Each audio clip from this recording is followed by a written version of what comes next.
Hello everyone, this is Food is a Conversation Alumni Edition, session 77. And now because I want to mix up a bit, I always say the exact same thing at the beginning of all conversation. But now, while I wait for my guests, for you to know, this is a series what we started last April when everyone went into lockdown, and we also wanted to find how to utilize digital options to actually connect you with our ecosystem.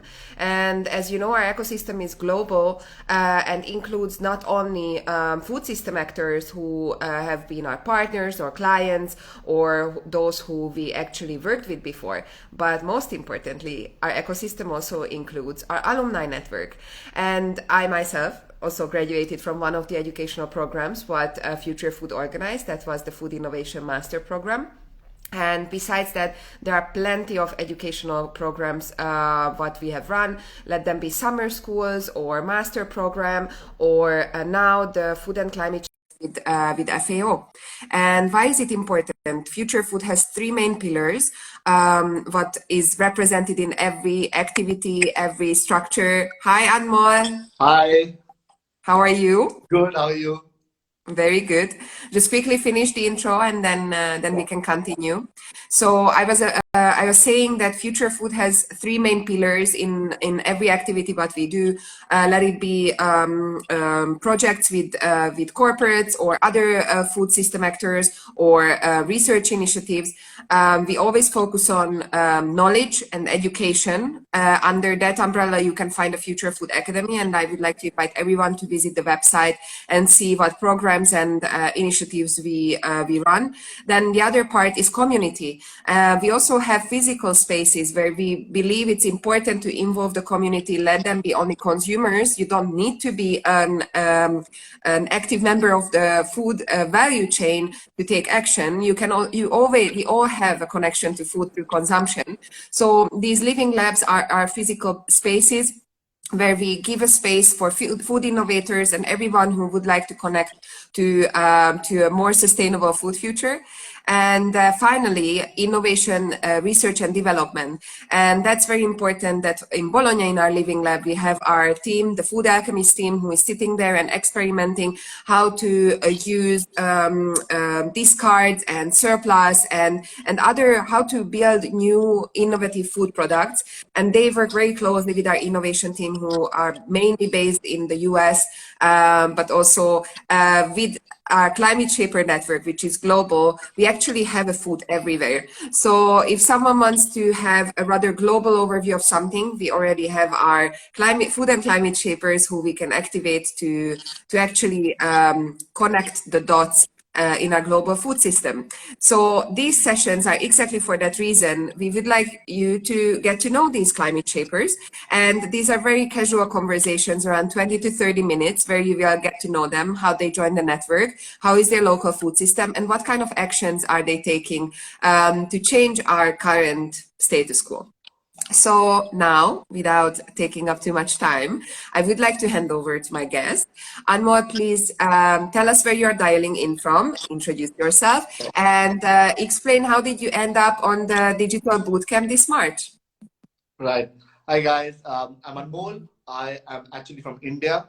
Right now, I'm in the Himalayas, in the region called Kumaon, which is a part of a state called Uttarakhand. And it has a lot of temples, and that's where we also kind of have our farms. So what do? I actually have a brand called White Mountain Collectives.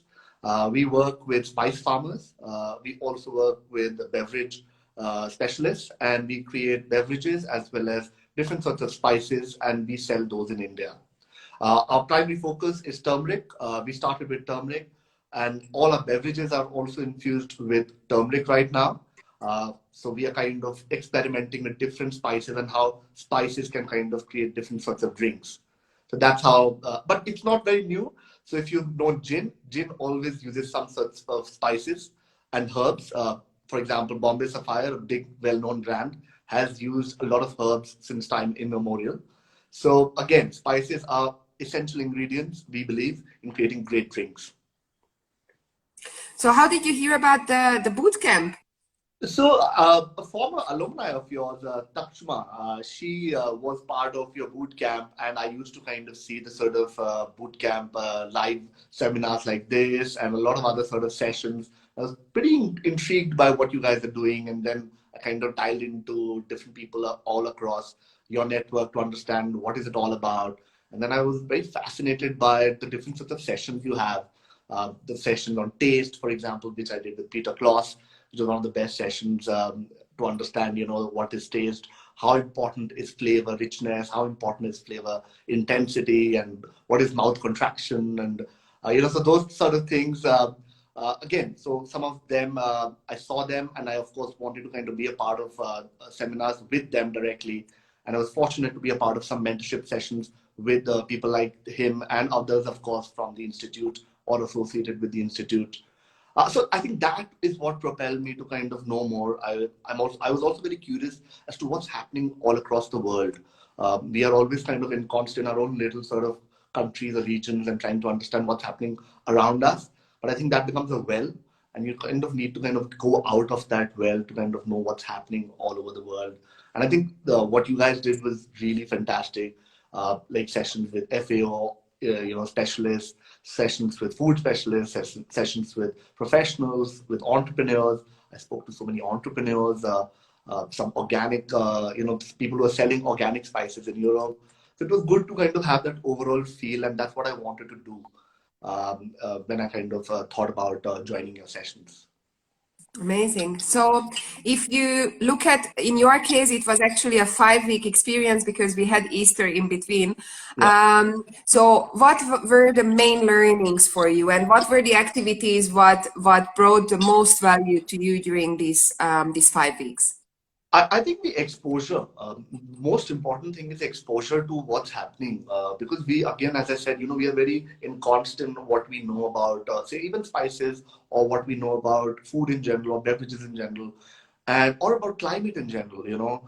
I think to be kind of exposed to different sorts of people from all across the world, working on climate, on food sustainability, and how important it is to go back to the roots in a way, and understand how to kind of create things from roots to the finishing aspect when the consumer gets it. And kind of knowing these different case studies, like I remember I did this case study on Dole at Future Food session, and it was really interesting to know how a pineapple and a fruit company is actually kind of wanting to gravitate to something bigger and different from what it has always been. And it's like totally kind of destroying what they have currently and kind of creating something new altogether. And I think that creation and recreation and relearning, I think that was one of the best things that I kind of learned at this program as well. Amazing. As most our audience could have heard on previous sessions, the boot camps are always ending with the challenge-based assignment. So the final act, the final 2 weeks leading to a very intense weekend is the hackathon. And you were actually working on one of the challenges what we co-created with one of our partners. So how was that experience for you? You were mixed in a team with someone from the US based in Berlin, and Yeah. also with different generations. So how was that experience for you? It was pretty interesting because I had team members from Germany, Berlin. I had team members from Indonesia. I had team members from Italy, and kind of coordinating with them. And of course, those specialists from Singapore who would tell us to come at a certain time. It could be a 7:30 for them in the morning, but it could be early morning for us, and even early morning for someone in Berlin. And I think it was pretty interesting to kind of get everyone together to kind of create something for a company. The thing was, it wasn't some abstract theory that we were kind of working on. It was some case that was given to us of a real company, and how they are basically trying to kind of change and become better at what they do. I think that challenge in itself was pretty interesting, because we came to know about not just how a company is kind of wanting to create these things, but what are the profit margins they're looking at? What are the other aspects? What are the operations they're looking at? What are the supply chain? For example, for Dole, I remember they source primarily from Thailand and Philippines. And their challenge was, how do you kind of grow out of these two countries and become a global brand, yet at the same time retain what they're doing and do it with smallholder farmers? Because currently they're working with large farm holders. So that challenge in itself was pretty interesting, and it kind of made us brainstorm a lot to understand what are those things, because some of these challenges are also for us. For example, I operate a company which is working also with smallholder farmers, and sometimes you're also kind of dealing with these large landholders, and large landholders ultimately have the benefit of pricing because they have bulk. Smallholder farmers don't have that. So how do you basically create a profitable product while at the same time ensuring that a smaller sort of a farmer also benefits out of it? Now those are challenges. Those are very realistic challenges. I think what we did with Dole kind of reflected back to me with what I am doing as well. And for me also, the everyday challenge is how do I kind of work with smallholder farmers, ensure sustainability in operations? How do I ensure that they get right income, fair pricing for their products? And at the same time that we also kind of sell these products at good margins as well, because if we don't sell, they don't earn as well. So I think it was kind of very interesting to kind of get to know a real case study and work on it. Yeah. So that actually brings me, I would like to get to know more about White Mountain Collectives. Yeah. How did the whole project start? And how do you connect the smallholder farmers? How did the idea with the beverage creation come? Because that's basically this added value product, what can bring back more value to the farmers as well. So how do you operate that? How big is your team? Because I imagine you have to wear so many different hats to make this running. So I would like to get a sneak peek into the operations. So it actually started about 2.5 years ago when we were about 3 years ago when we were sort of diving deeper into the spice trade in India. And what we also saw was that there is this colonial hangover still in the spice trade. It is still very colonized in that sense. So we were like, what is happening? What are those products which are there? And what are those products that people are actually creating there in the mountains? Because we were from the mountains, we were also like, let's discover more about it. So we started traveling around the mountains, trying to understand. We went to different villages. And what we realized is that each villager was growing this particular spice, turmeric. And we were fascinated as to why they're growing it. And started asking them, why just this product? Why not other spice? They were like, we use it for everything, not only for kitchen ingredients. It's also something we use for our skin. It's also a tonic. In fact, during COVID, there was a lot of demand for turmeric because people started using it as an immunity agent. Because it has those anti-cancerous properties and it's known to have all those ingredients, all those chemicals. So I think that's what kind of struck us, that you have to work with what people are already doing rather than creating something altogether new. And that's when we were like, let's kind of work with these smaller farmers and kind of help them grow more. And it takes time to grow turmeric. It takes 1 year to kind of just get it in a right condition. The second year, it kind of starts growing better and better and in more volumes. So that's how we started. Then we did prototyping last year, and with different sorts of platforms. We were on Amazon, we were on different websites, and we were like in different stores all across India. And we were trying to understand how is the market reacting to what we are selling. We saw a good, decent response. We became an Amazon's choice brand, and we kind of saw great sort of sales, institutional sales. And that's when we also realized that people are hungry for more ingredient-rich products and more spice-rich products and more immunity and health-rich products. COVID has taught us that, that you have to focus on your health. You can't just kind of do or eat anything. You have to ensure that you eat the right products, you have right things in your body. So I think people also became very conscious about what they were eating. And that's what led us to the R&D of beverages. So we started experimenting with different products. We did a lot of testing. We did lab testing. We kind of sent it out to a lot of customers. So we created I think about 10 different SKUs. And then we kind of boiled down to 3 SKUs that we launched finally. So it all kind of involves that. And of course, human resource, it's maddening. You're working with farmers, you're working with a packaging guy, you're working with a design guy, you're working with supply chain, you're working with logistics, you're working with whosoever is there. So at last count, I was having a discussion recently with the team, and I was like, we're dealing with 50 different people, 50 different organizations in that sense. This is apart from the farmers, because you're small things, you're always dealing with something or the other. So I think it's taught us a lot about entrepreneurship also, honestly. It's not easy to just be an entrepreneur. You have to kind of have the grind. We're still kind of doing it. And we still kind of believe in our farmers. We believe that we need to kind of do more for them. And I think that's what the company is also all about. It's about the community. It's about how do you kind of work with the community to create great products, and also kind of ensuring that the products also kind of help the customer in some sense. Because at the core of every brand, especially a profit-making company, has to be the customer also. Because if we create something just out of health without any taste, it kind of is not really a good option also. So you have to create something which is tasty as well as is very healthy. So I think that's what led us to the R&D for these 3 products and create these products, which we've just launched also. Do you have your own facilities, like a test kitchen or a lab where you are doing this, or are you collaborating with other organizations? Yeah, we collaborated. So we are a startup. So we didn't have the resources to kind of create R&D facilities. So we went around to ask different sorts of organizations what sort of R&D facilities they have. Then we kind of saw what sort of kitchen facilities they have, what sort of things. Then, of course, we started doing product testing over there. We started getting ingredients. So, for our ingredients, it's not just, for example, hot chocolate. It's not just the turmeric we get from Kumaon, from this hilly area. It's also the cacao. So we had to kind of source the right sort of cacao for our product. So we kind of started scouring different people from all over India. We asked for samples. We kind of tested those samples. We lab tested those samples. Then we kind of realized what is the best, which is a trans fat free sort of a sample, which sample doesn't have those sort of ingredients which we can't. Also, when you're developing a product, you also realize that there are some things you can't do. When you're creating a hot chocolate, we realized we can't just have a cacao mixed with a milk solid and create something. So you have to have some other sort of chemicals, or you have to have some sort of a process to kind of create those ingredients. So you have to ensure that the best comes out, and it's tasty and it's healthy also at the same time.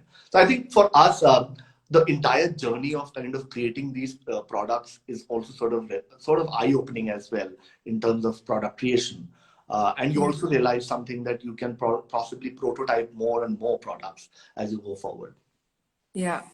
And when you approach these farmers and you started to have collaboration with them, what were they looking for? What were their main challenge in order to get access to a market, or were they even selling their spices before, or how did that partnership evolve? So it was a mix of both, so we had farmers who were already selling a little bit, but of other produce, not of turmeric. We had people who were doing a little bit of turmeric selling here and there. So we were like, we felt that we need to kind of get them all together in some form and kind of give them orders before they kind of sow it also. So you have to kind of also they don't sign contracts like you will see contracts normally, because they're not very well educated. So they work on trust. So, and for us, the best way to trust them was we gave them advance money to kind of sow seeds. So we got them particular seeds. We kind of asked them to kind of grow it, sow it. And then we also kind of started working with scientists from the Indian Institute of Spice Research, which is down south, to understand. So we started working with doctors, and we started working with professors to understand what is the best way that we can ensure that these guys, without incurring too much cost also, kind of grow the right sort of products. And what are those things that for example, if they told us that you need to use this sort of manure, or you need to use that sort of thing on it, some sort of a chemical, or don't use this chemical, or that these rains, for example, monsoons come and then suddenly everything is flooded. But sometimes it's very good for turmeric growing to have more water, because it also grows underground. So you kind of learn, you kind of also kind of give them that learning. You kind of talk to professors, you make professors kind of talk to them. So it was this process of understanding and kind of creating something out of nothing actually. So we kind of felt that these farmers who were doing something and who also had problems of market access, how do you kind of create that access for them as well? So it was a mix of everything, I would say. Yeah, I think your example is pretty great, and it could be maybe even used as a case study when we are teaching the ecosystemic thinking at the beginning of the boot camp, because that's what you actually did. You identify all of the different actors in your ecosystem and created the communication between them to then build this organization. Amazing. So everyone, watch out for White Mountain Collectives. You can also follow them on Instagram and check their products on Amazon. I believe that you are only distributing in India at the moment, right? Yeah, we're doing it in India, but there are sort of talks to kind of introduce it also. Okay. Sort of, All right. Very regions. good. Yeah. So I think this whole explanation kind of gave the answer for my next question, which would be, how do you see your role and what kind of actions are you taking as a climate shaper in your own community? And I believe we can consider that as your community, but if we would narrow it down to more your community with other consumers around you, what do you think is your role? Right. So it's very important, before even we stepped into the climate debate, the thing in India is that a lot of people worship gods, which actually have a lot of element of climate in it. So we have gods of wind, you have gods of clouds, and you have the sun god. So if you know yoga, there is a particular sort of posture called the Surya Namaskar, which is towards the sun. So there is a lot of climate worship already in India. Also, there are a lot of sacred forests in India. So you have these small pockets of forest, or you'll see trees, and suddenly you'll see a lot of small little red sort of threads around it, because people worship them as sort of godly trees. So even the Buddha, for example, he attained nirvana under a banyan tree. So there's a lot of climate is sort of ingrained, I think, in the Indian consciousness from the beginning itself. Uh, and people are sort of very conversant with understanding what not to do. So somewhere before even the scientific thing comes into play, it's the sort of metaphysical sort of construct which comes into people's minds before they take any action. So if I'm going to harm this animal, it may just kind of come back to me as a karma.